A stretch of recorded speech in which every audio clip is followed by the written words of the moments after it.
Hello, everybody, and we would like to welcome you to the very first episode of Spittin Seeds. Super pumped, by the way. My name is Michael Rubenstein. I'm Nick Swanson. And we will be your hosts of Spittin Seeds here in partnership with Cold Weather Bats. This is the first that we are doing this, so we hope you guys enjoy this, and if there are any sort of hiccups, well, we will knock them out as we go. So if you're wondering what we are a podcast that's going to talk about really everything in Michigan baseball. That goes from youth to high school to college. Maybe we'll touch on a little professional, who the heck knows. We're just going to see where it takes us. We're going to have guests on throughout that are involved in all aspects of baseball. We have some really great ones lined up for future shows as we go, and we are just really pumped to be here. Yeah, and going off of what Mike said, I think it's super cool that we get to be a part of something like Cold Weather Bats. Also want to give a shout out to Brian Metallic over at G Brand for sponsoring all our attire. Got us these really awesome shirts. Travis Matthew, awesome brand, powered by G Brand. Super excited for what we got in store.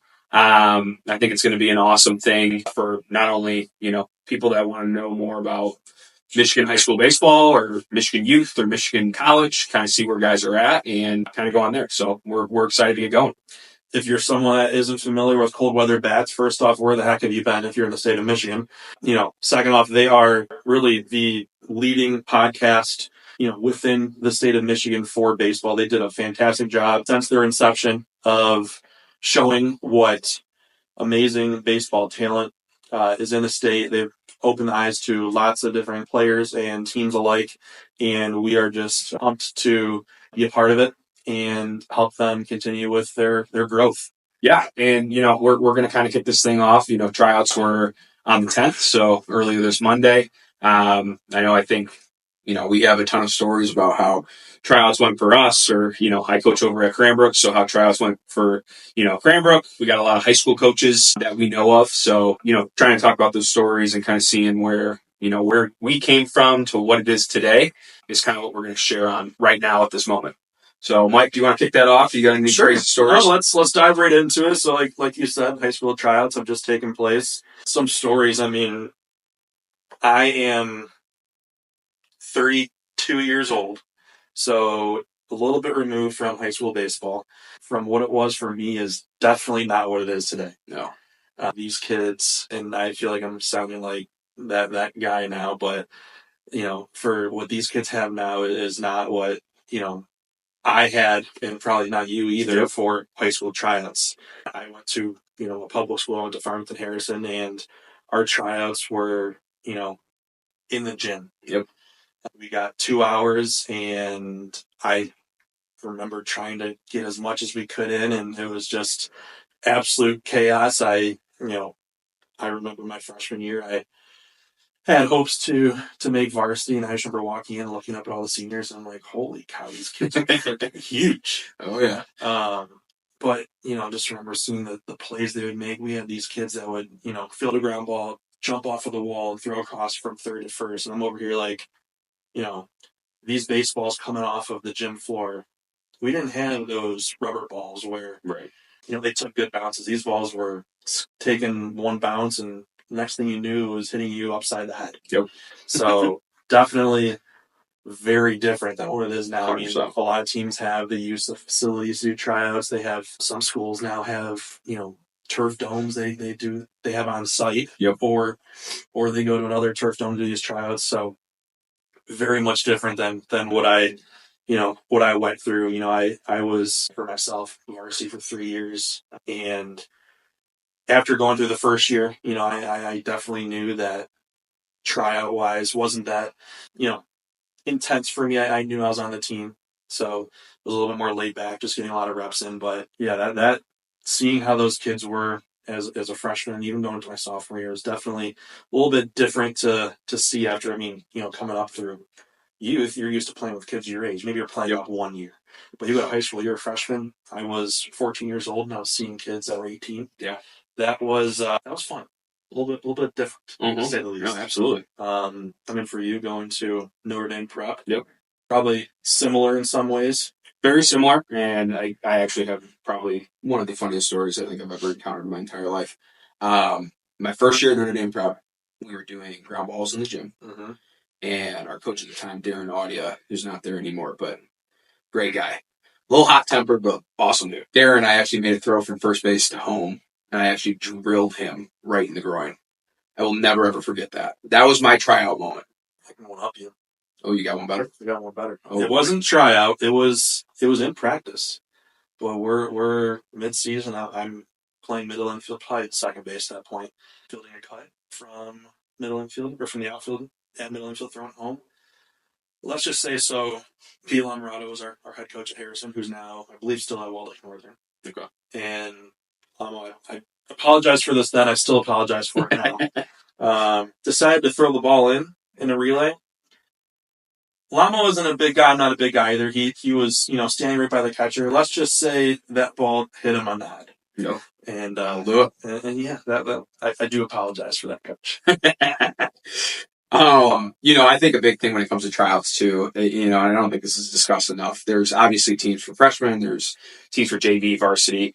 I think a lot of times when we're evaluating talent, it's really on, getting these guys better, right? So you talked about freshmen coming up and, if they're 3-4 years apart, there's a weight difference. There's a lot of key elements where we want kids to succeed at the varsity level, but they have to get there, right? Right. And I think a massive component to this is, a lot of kids are just trying to get to varsity. And I think a lot of kids don't understand that you have to go up the ranks in order to succeed on varsity. I can't tell you how many times I've seen kids that are freshmen that think they should play on varsity. They get to varsity and it's a lot faster game. It's a lot different.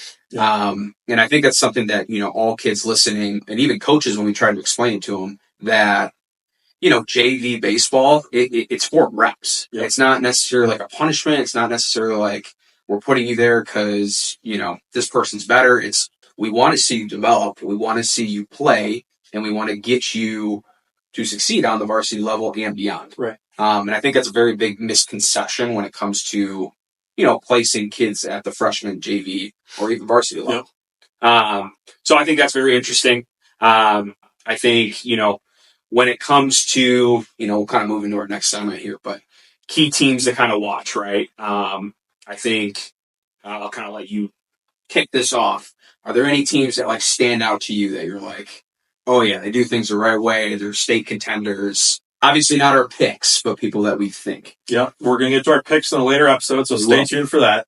No, teams that'll really, stick out. It's those same ones that every single year they are, competitive. They understand, and this is the unique thing that, when we get to our sections where we want to go on some rants, this is one I'll go on forever. In Michigan high school baseball, there's no qualification for the playoffs. Yep. Everyone makes it. Right. And a lot of times, a lot of these coaches sometimes don't understand that, where, they're trying to put their team and learn their team the best. So when they do get to districts, yep, they have their best nine they're putting out. 100%. Where you'll see some coaches, I want to go win that conference title. Right. Fantastic. How did you do in state playoffs? You're out in districts. Did that really make a difference for you? So these teams that understand year over year to build their team up so they're at their peak come districts, those are those teams. Yeah. So, you're going to have your perennials every single year. But, you have the Novis, you have, Catholic Central. Right. You have St. Mary's, you have Brother Rice, you have Heartland, you have Brighton. You have all of these schools, Lake Orion, all of these schools that have done it year over year over year, and they might not be going to, McLean Stadium and winning and competing, but they get their team, whether they have the talent or not, right, to be in that position. 100%. And I think, a large part about this, and this is why we're doing this, right? We want teams that are, everyone knows the St. Mary's, everyone knows the Brother Rices. We want teams that maybe aren't getting the coverage that some of these bigger schools are getting. Right. That is our job to kind of put that out there and see what we have in Michigan. I know from, myself growing up, we had some talent, probably same with you, but it wasn't what it is today. Michigan baseball has really grown over the last, I would say, 5 years. You're starting to see players, go to Clemson and succeed. Jaron Purify is a name that kind of comes off the bat. Nolan Schubert, who goes over to Oklahoma State. Like, Michigan baseball has a ton of talent. Yep. And they don't necessarily come from the big name schools, but, there's a lot of guys. Those two did. Well, yeah, that's fair. But, there's smaller name, Brady Birchmere's one, right? New Lothrop. Not very well known for, baseball. Wrestling. Definitely wrestling. Wrestling for sure.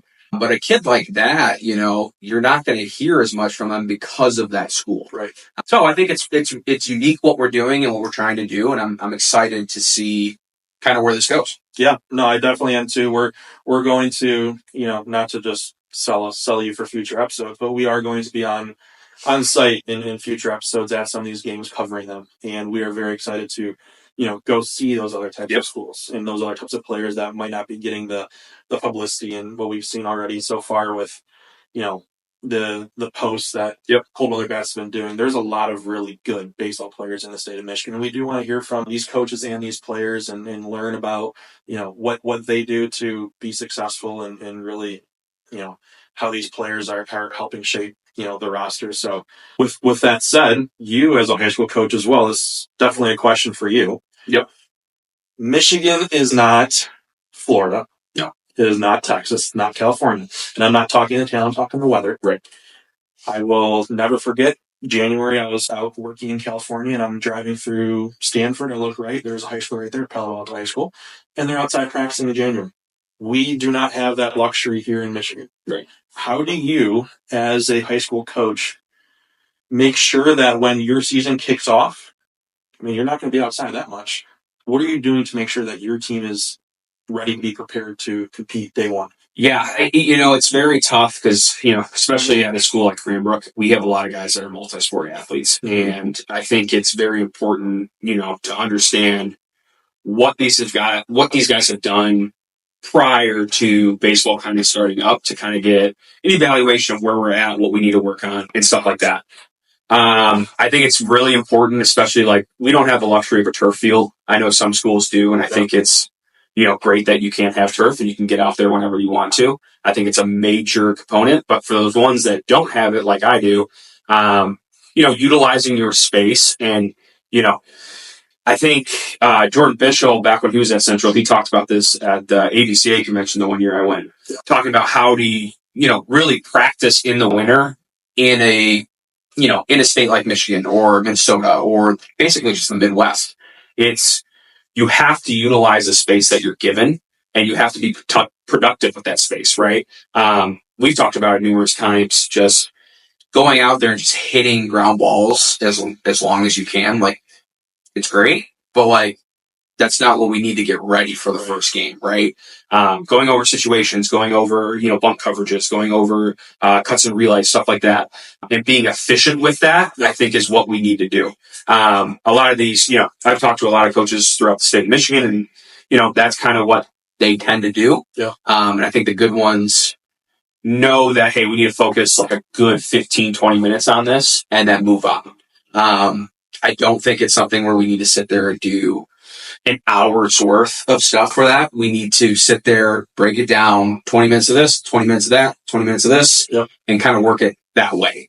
Obviously, it's unpredictable in Michigan. And I know, like, we got spring break coming up, right? Yep. Spring break's next week. Some students go on their spring break trips. It's tough, right? But I think giving them a plan and how to make that plan effective is really how you become a good baseball team. Yeah, no, and that's exactly what it is. We'll switch and touch a little bit here on youth with the same kind of idea. It's the exact same thing. Yep. It's really how are you being effective with your time to have your players ready to go. Yep. There are a lot more than there used to be available turf domes, not only in Metro Detroit, but across the state now. And, these teams are all trying to get in to use this space. Yep. There's not, a complete, always available space for these teams to use. Some teams that play, youth summer baseball, ages 8 through 13, they are a lot of times just trying to get their work in the cage, whether it's fielding, whether it's hitting, whether pitching, whatever it is. Yep. And Really, it's how are you using whatever space you have in the most effective way. I mean, the biggest thing is for youth, especially youth.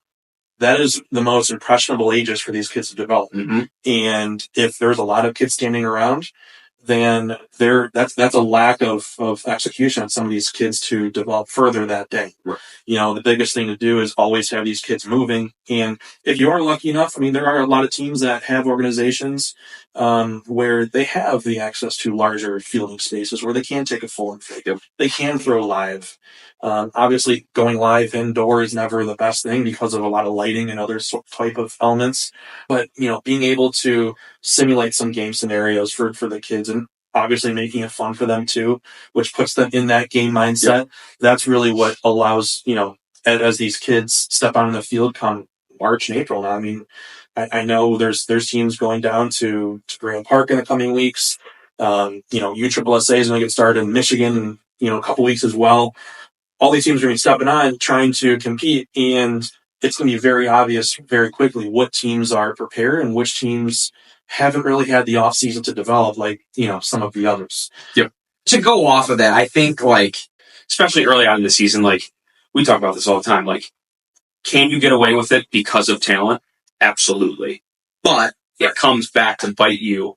You can't just live off of talent, right? You work these kids hard, you're ready to go. Maybe it's a slow start, but again, we're looking for the bigger picture stuff rather than, the early season kind of jitters, right? Yeah. We're going down. I coach 13U team. We're going down this weekend to Indiana for Grand Park. Don't have many high expectations here. No. It's a matter of seeing what we have, getting the kids ready to go come, April, May, June, right? Well, in some ways, it's the exact same that I just touched on with high school. You want to be ready for high school playoffs. Right. It's the same thing. You're going down to Grand Park to get the reps. If Correct. you win, fantastic. Mm-hmm. But in travel baseball, it's about getting these kids developed, right? Yeah. You shouldn't be going to every single tournament looking for a trophy because at the end of the day, if you are able to, fantastic. But you need to be putting these kids in a situation where they're being challenged, whether it's against the competition or it's by the coach, putting them in an age above type of thing. And, that's fantastic that, your team is going down. I know for us with USA Prime, we have a few others as well. And it's going to be, just a great experience for everyone to get out of the Michigan cold. I believe it's going to be again in, the 30s this weekend. It's not going to be warm by any means. It's probably not going to be too much warmer in Grand Park. No. But it's just a great opportunity to get outside and get the kids together. I mean, that's why you see with youth as well. Yep. You're seeing indoor tournaments becoming so prevalent. I've been on the fence for so many years, but if you look at it in the mindset of it's to get reps, it's a fantastic way to get reps and to change it up for practice. I think I was a weird person. I actually enjoyed practicing as much as game as I was a kid. Where when I hear people say, practice is getting old and things like that, I never hit that way for me. So it's a little bit different, but I totally get it for those that want to, get those kids in the environment to, have those competitive juices flowing and the coaches to, learn from the players. Okay, Johnny did really good in practice. Didn't expect that from him. Let's see how he does in the game scenario. Right. And, you're able to learn a lot pretty quickly there for that. Yeah, and just not to cut you off, but I think we've all seen on social media the January tournaments. You go down south and everyone rips on it because it's why is it so early? Yeah. Why are we doing this? We're doing it to see where these kids are at, so that we can adjust their off-season programs. Right? Our main goal is development, and if that's our goal, then we should have a little bit in there of a test and feel. Yeah. We'll call it. And I think it's a big misconception when it comes to, social media and coaches. And that's something that, I know we believe in. Let's see where we're at and let's reevaluate. I think that's a massive, massive thing when it comes to youth development. Okay. So going off of that, because I know we kind of switched more to the travel ball now. As a player, as a coach, what has been your favorite tournament, whether it's to either coaching or to playing? All right. I think growing up, all right, and I know it's gone a different way now, but I think Black Swamp was the place to be. It was. It was absolutely. Now, don't get me wrong. 2 or 3 games could guarantee rainouts, but that was the fun part of it. It was the same weekend every year in June. Yep. And to this day, I will tell people that last weekend in June, it's going to rain. Every day. One of those days. Yep. One of those. It doesn't matter where you are in Michigan or Ohio. Mhm. I guarantee it. And we'll check this back in June, the last week in June. One of those days, Thursday, Friday, Saturday, or Sunday, complete washout. Yep. Guarantee. But yes, I totally agree with you. Black Swamp growing up as a kid was the event. It was the event to go to. The place to be. I mean, when we were playing, there really wasn't. The down south tournaments weren't as prevalent as they were now. I would agree. Black Swamp was definitely the event to go to. I mean, going to Coldwater. Yeah, playing Coldwater. Yeah. Playing night games in Coldwater was always amazing. Yep. Going up and playing in Ultimate Strike Zone at Central. Yep. Now in today's age, playing on college fields, playing on some sort of professional field is way more common than it used to be. It's a normality. That's what normality kind of expected, and teams, it's not how it used to be. Put it that way. When God, it really turns a back in my day guy. Back in my day, old grandpa over here. Grandpa. I mean, I have some gray. So, but back when I was playing, you only got to play on those fields, right, at a championship game. So when we got to play an Ultimate Strike Zone in the championship game, that was cool because those college fields were really held to a different level of standard. 100%. And now you see, you're going to Jimmy John's Field, you're going to Oakland, you're going to all these other college fields. They're all awesome. Don't get me wrong, all college fields are awesome. But, there was a certain level of, your team hit a status. Yeah. And you felt like you hit a status. I remember, playing at Michigan State for a game, and I got real amped up to go play at Michigan State for a tournament. And it was just a whole different level of excitement there. Yeah. So, really any college field, right? Yeah, 100%. That would just qualify as a favorite term as a player. But yeah, definitely Black Swamp. I mean, the fields that you'd play out in Black Swamp back in the day, those were the best fields. I just remember they would always be in the middle of nowhere. Always. But they were held to the standard of like Major League fields. Yeah, absolutely. They were awesome. Yeah. And they're still held to a great standard. It just seems back when we played, it was, those fields were amazing. 100%. It was phenomenal. Oh my God. And look at it. You go into, stuff nowadays where, showcases are so big that the exposure events, which I think are all great. They're a necessity. 100%. And like I said, all of our goals as coaches is to get kids to the next level. Right. Whatever that next level is, that's the goal. Correct. For youth, it's high school, college. Yep. And putting those guys in those opportunities, I think is very big, right? Yep. And I think we reward those kids by doing that, putting them in those big positions, with PBR, perfect games, all those events, right? All those exposure level events, I think, are just massive when it comes to travel baseball. And I guess with that, let's kind of shift focus into the college baseball landscape. Yeah. All right. I think we got a lot of good Michigan teams. We do. A lot of good Michigan high school baseball players that have gone to these schools. Mm-hmm. We are going to focus more on the in-state colleges. We do know we have a ton of high-level players that have gone out of state, but we want to focus more in-state to get that coverage. Do you want to kind of take it off? What's our first one? So it's kind of doing well. So this will bring us to our college baseball update. This is something that we are going to do every single episode. In our first episode here, we're going to be touching on, like Nick said, the teams that are, really setting the tone off of some Florida trips, some out-of-country trips for some teams. And, in future episodes, we are going to dive deeper into the players on said teams and the teams, like Nick just said, that are across the state of Michigan and throughout the country that are from Michigan and how those ones are doing. So really let's just start right at the top. We'll start with University of Michigan. Heck of a start. Goes down to Puerto Rico. They rattle off some real big wins. Starting getting some national attention. Yep. Currently 10-6. Also helps when you go down and play the number 2 team at the time in the country in Virginia and win. Yeah, 100%. Still a top 10 team. I mean, they're a phenomenal program.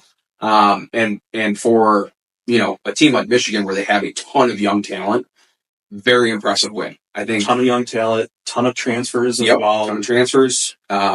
They just got done playing Illinois, 2-1 series victory. And I think that's kind of the key for all these college teams, right? Like when I coached in college, it was win the series. If you can do that, you're going to have a very successful, college year. to start off the Big Ten like that against a team like Illinois, very impressive. To get a win down in Puerto Rico against Virginia, awesome. Yeah. Phenomenal. And again, University of Michigan, ton of high school players from the state of Michigan on that team. Yeah, and like you said, we'll touch base. There's so many of them on Michigan, Michigan State across the the MAC and the other schools as well. There's so many we could be here for hours. So we'll definitely touch base on all of these and then some. But you're totally correct. That's just been a fantastic start for Tracy Smith for this year for Michigan, and they just recently played Michigan State. Took a victory from Michigan State as well. That'll kind of bring us right to our next school of Michigan State. 12-4. 12-4. Started off 6-0. Oh, heck of a start. Very good start. I mean, wins against Western, Washington State, Texas A&M, Corpus Christi. They go and sweep Harvard. Rule them 4 games. Fantastic start. Yeah, I mean, Boss has always done a great job, right? He's always put guys in, opportunities to win and succeed, whether it's at the next level or the college level. I think he's done a great job. I think he's going to continue to do a great job. And I think they're a team to watch out for in the Big Ten. They've always kind of been middle of the pack, and I think this is the year where they kind of take that step forward. They got some pitching. That looks like it's going to help. Nice. It's going to be nice. So definitely a good start thus far. Really curious to see as conference play wraps up for them. Yeah. What's going to happen? Is it going to hold serve? Are they going to take a step back? It should be a very interesting few weeks here to take a look at the Spartans there. So that'll take us down to Division II here, and we will touch on Grand Valley State University, sitting 12-4. Yeah, and new coach Jordan Kerr. I think he did a phenomenal job over at Western. I think he brings a unique culture that Grand Valley hasn't had in a while. They used to be very transfer heavy when we were growing up, and to kind of see them taking a different approach of kind of bringing in high school guys and kind of, focusing on those guys, developing them, I think it's really starting to show. It is. They've got a brand new turf field too. That field's awesome. They're definitely changing the culture, and I'm kind of excited to see, where Jordan takes that. I know they swept Indianapolis, which is usually a very, very good program. Perennial regional. 100%. But I think the big emphasis there is just new culture, right? It's a new culture. It's a new face. It's a guy who believes in his guys and wants to see them, move on, win the GLIAC, and kind of make a name for itself. Yeah. Staying in the GLIAC, we got Davenport, 11-4. Really, really good program. Kevin Tidy runs that. He's been there for God knows how long, forever. Done a really, really great job. They're always in the GLIAC tournament. They're always right there. Go to a regional, make a name for themselves, quite frankly. 4 overall, swept Northwood in 4, 3 out of 4 from Indianapolis, which, again, really good program in the past. Good job. And quite frankly, their facilities are also top-notch, just like Grand Valley. I mean, you take division aside. Yeah, 100%. Davenport has one of the top facilities in the entire state. Absolutely. And I don't even think it's close, quite frankly. No, it's not. I mean, you could put it up there with University of Michigan, Michigan State, stuff like that. I mean, obviously the campus isn't as big, but the facilities there and the facilities off campus. Yeah, oh yeah, for sure. But it's really, for what they have, you cannot find a better Division II facility anywhere. No, completely. And if they're in GLIAC again, we got Saginaw Valley State, 11-5 overall. Second year with Adam Petrovich. I mean, heck of a year last year. Had a phenomenal record. Made it all the way to regionals. Was won the GLIAC. Yeah, won the GLIAC. Was 1 win away from a World Series. Talk about coming in from, again, another coach from Western Michigan who comes in and makes an immediate impact in a Division II program right off the bat. Yeah. And I think that goes a lot to say for who Adam is and the respect he has for his players.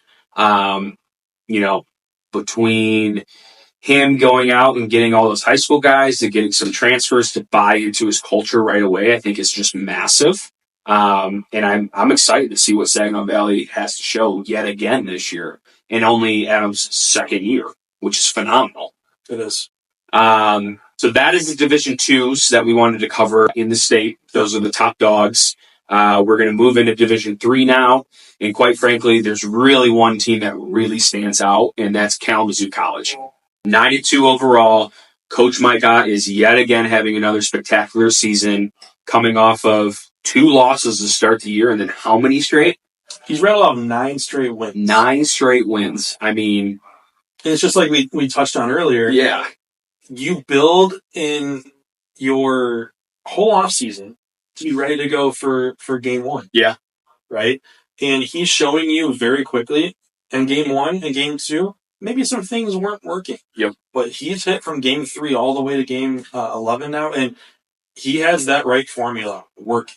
Whether it's roster management, whether it's that rotation, whatever he's doing that he's changed from those first 2 games is a clear change that's working. Yeah, and it's something that you'd expect out of a coach that's been as successful as he has for so long. Yeah. They're always in the top of MIAA, and it's for reasons like this. He knows how to take that roster at a Division 3 level where they don't have the same luxuries as Division 1 and 2, and he's putting out this roster that is competing and going to work for him every single day. Yeah, and I think it attests to those kids, right? Like, they are so bought into what Mike Ott has to say that it doesn't matter if they lose a game. They're going to come back and they're going to fire. They're going to have some fire underneath their belly, and they're going to come out and say, yeah, we shouldn't have lost those 2 for those first 2 games, but this is who we are. So again, another amazing start for Kalamazoo College. Super excited to see where that goes between them and, I think it's going to be them and Adrian when it comes to the MIAA tournament. Another great facility. There we go. And same with Kalamazoo. Kalamazoo has another great facility and a great location right across the street from Western. It's going to be fun. It's going to be a fun kind of end of the season for MIAA. We're excited to see kind of where that goes. And right now, Kalamazoo is the team to beat, plain and simple. I think that, we were talking about fire underneath the belly. Concordia, all right? Concordia of Ann Arbor, 11-3 overall, canceled athletics, which is besides the point. Let's just clarify this for a second. I don't want to glaze over this, right? They go in as administration and make a decision to eliminate athletics. It's gone. Yeah. After this year, it's gone. Done. It's not around anymore. Done. It's not around. And what's the record right now? 11-3. So, you know this, but the amount of buy-in you have to have as a team and as a coach to be that level of having this level of success this quickly in a year that's had this much distractions is just, it's remarkable. Well, it really is. And think about, if we really want to break down the rosters and stuff, which we won't get all into that, but you carry 67 kids. Yep. There's about 30 left over there. Right. So you have all these transfers transfer out, which I don't blame them. They're canceling athletics, but the ones that stuck around, they got something to fight for. And I would be shocked if Concordia didn't win that WAC division, and I'd be shocked if they are going to make that administration kind of second guess themselves. And we'll see what happens. I mean, Coach Johnson has done a phenomenal job a couple years ago. Great job. And a couple years ago, you were very close to a World Series. We were 1 or 2 games away, and I think he's done a great job with that program. I'm curious to where he ends up going. Fantastic coach. He will land somewhere. Absolutely. And that's honestly the NAIA that just stands out overall. It's it's always them and Uno. We're not going to talk about Uno because go blue.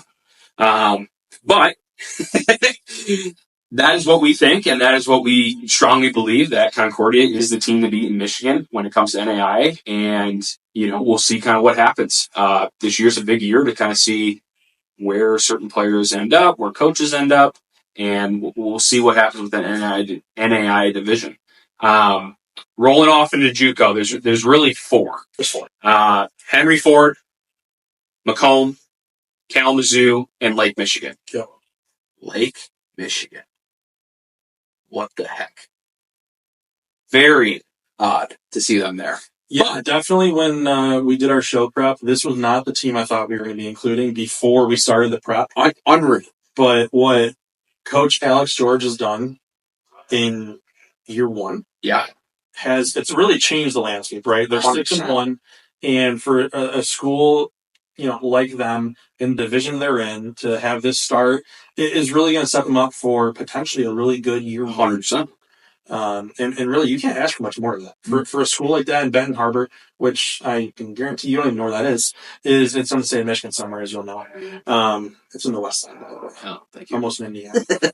You might be driving through it. So. Hey, there we go. But for a school like Lake Michigan College, I almost said Lake Michigan Credit Union. That's how, you don't even really, it doesn't roll off the tongue. No. But for Lake Michigan College to be on our list already is just a testament to what he's able to do in year one.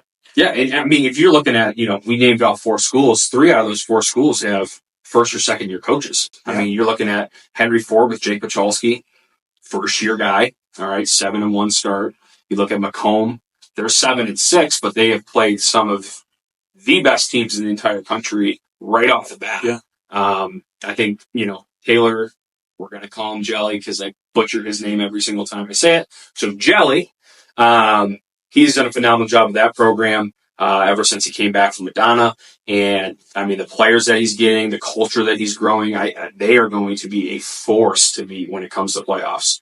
And like I said, we already talked about Alex George and kind of what he's done and the culture he has shifted to.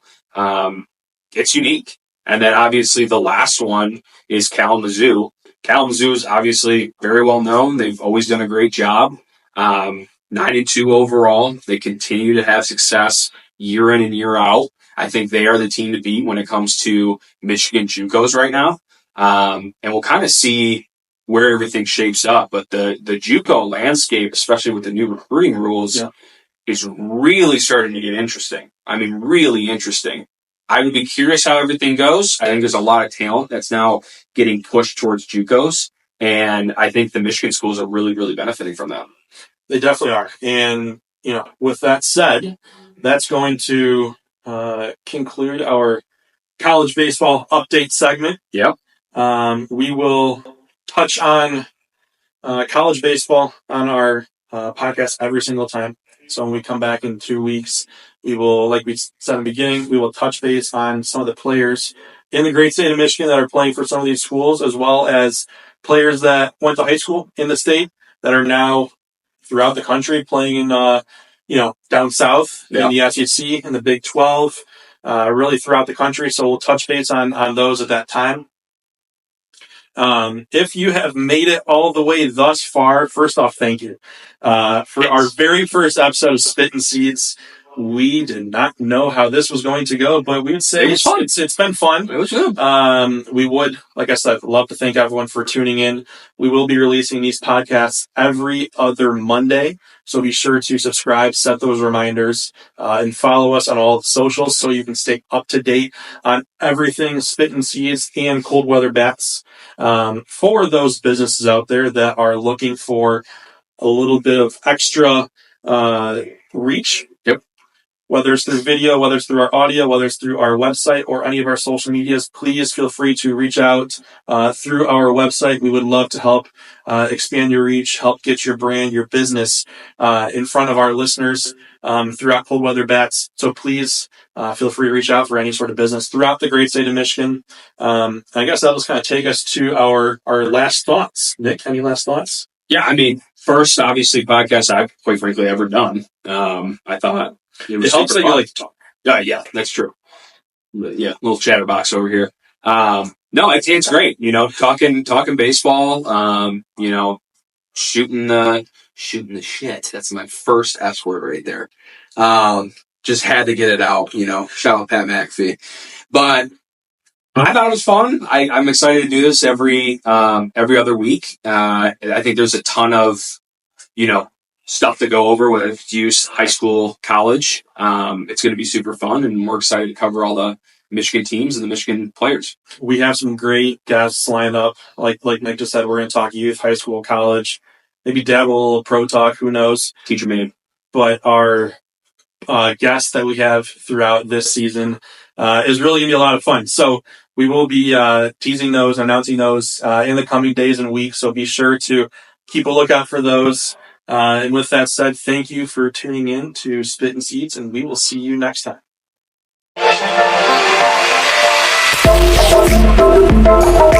Bye.